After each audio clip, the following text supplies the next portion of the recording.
mbokk yi dal leen ak jàmm si xibaar météo yi leen ANACIM fas yéene faran fàccal li gën a fës si xibaar yi nag mooy seddaay guddi si jëm fajar sunu nemmeeku fan yi seddaay si aussi nag dina desandi si biir réew mi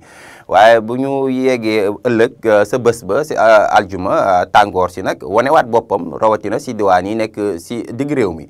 sunu naataalu satellite bi mu ngi wan ay ndiir yu oyof yi doxantu si diwaan yi nekk si sow réew mi lu des si réew mi daanaka ab asamaan su tijjeeku asamaan su bëriwul ndiir dara la ñuy nemmeeku waaye naataal bi mu ngi woon tam ngelaw yi jógee sa penku te ñu koy woowee harmattan ngelaw yooyu nag dina dugg bu baax si biir réew mi ba tax na si wàllum prévision lu ko dalee tey si guddi jëm ëllëg sa fajar comme ni ngeen ko gisee ab asamaan su tijjeeku bu bëriwul ndiir dara la ñuy nemmeeku si gox-goxaan yi lu dul diwaan yi nekk si sow réew mi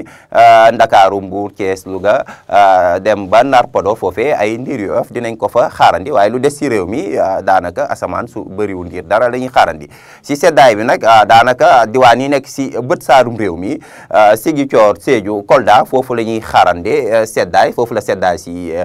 di gën a wane boppam ndax ñu ngi xaarandi fukki degré ak juróom-ñett sa Ziguinchor fukki degré ak juróom-ñaar sa Sédhiou fukki degré ak juróom-benn ca Kolda daanaka ca Kolda foofu la seddaay si di gën a wane boppam bu ñu ñëwee si digg réew mi ca Kaolack foofu tam ñu ngi fay xaarandi fukki degré ak juróom-ñaar fukki degré ak juróom-ñeent nañ ko xaarandi ca Louga dem ba Matam ñëw Bakel bu ñu ñëwee si diwaan yi nekk si bët gànnaar foofu tamit dinañ fa nemmeeku ab seddaay ndax ñaar fukki degré ñu koy xaarandi lu ko dalee Ndar dem ba Podor ñaar fukki degré tam dañ ko xaarandi ci Fatick dem Diourbel ñaar fukki degré nañ ko xaarandi foofee ca Tamba bu ñu ñëwee si diwaan yi nekk si sow réew mi ñaar fukki degré ak benn nañ ko xaarandi ca Mbour ñaar fukki degré ak ñaar nañ ko xaarandi ca Ndakaaru ca Thiès ak ca Kaolack waaye si tàngoor gi nag mu ngi gën a tare tey su guddi jëm ëllëg sa fajar foofee ca Kédougou daanaka ñaar fukki degré ak juróom lañ fay xaarandi ëllëg si aljuma ji comme ni ngeen ko gisee daanaka tàngoor mooy doon lu gën a fës lu ñuy nemmeeko jant bu fenk daal mooy doon lu ñuy xaarandi si biir réew mi bu ñu ñëwee si diwaan yi nekk si sow réew mi daanaka jant bi dina fi nekk waaye dina àndaaleeg ay ndiir yu oyof ci Ziguinchor Mbour Ndakaaru Thiès Louga dem ba Podor Matam waaye lu des si réew mi jant ji mooy gën a wane boppam loolee nag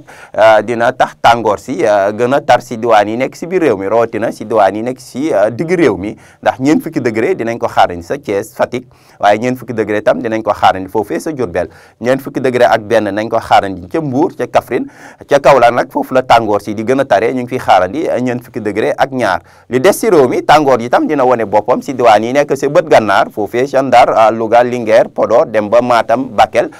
tàngoor si dina duggee si fanweer degré ak juróom dem ba fanweer degré ak juróom-ñeent bu ñu ñëwee si diwaan yi nekk si Ziguinchor Sédhiou foofu dem fanweer degré ak juróom-ñeent dinañ ko fa xaarandi fanweer degré ak juróom-ñeent dañ ko xaarandi ca Tamba fanweer degré ak juróom foofee ca Kédougou waaye ca Ndakaaru daanaka foofu du ko tax a tàng loolee daanaka tàngoor bu yemamaay la ñuy xaarandi ca Ndakaaru ñu ngi fay xaarandi ñaar fukki degré ak juróom-ñaar mbokki daal si tënk jàpp leen ni seddaay si dinañ wéy di ko nemmeeku lu ko dalee tey su guddi jëm ëllëg sa fajar waaye bu ñu duggee ba bés ba aljuma si diwaan yi nekk si digg réew mi daanaka foofu tàngoor si nag dina tàmbaliwaat wane boppam tàngoor si tar sax dinañ ko nemmeeku si yenn gox-goxaan yi ndax température yi dina jóge si ñeent fukki degré dem ba ñeent fukki degré ak ñaar si diwaan yi nekk Ndakaaru nag foofu daanaka tàngoor su yemamaay lañ fay xaarandi ndax ñaar fukki degré ak juróom-ñaar mooy doon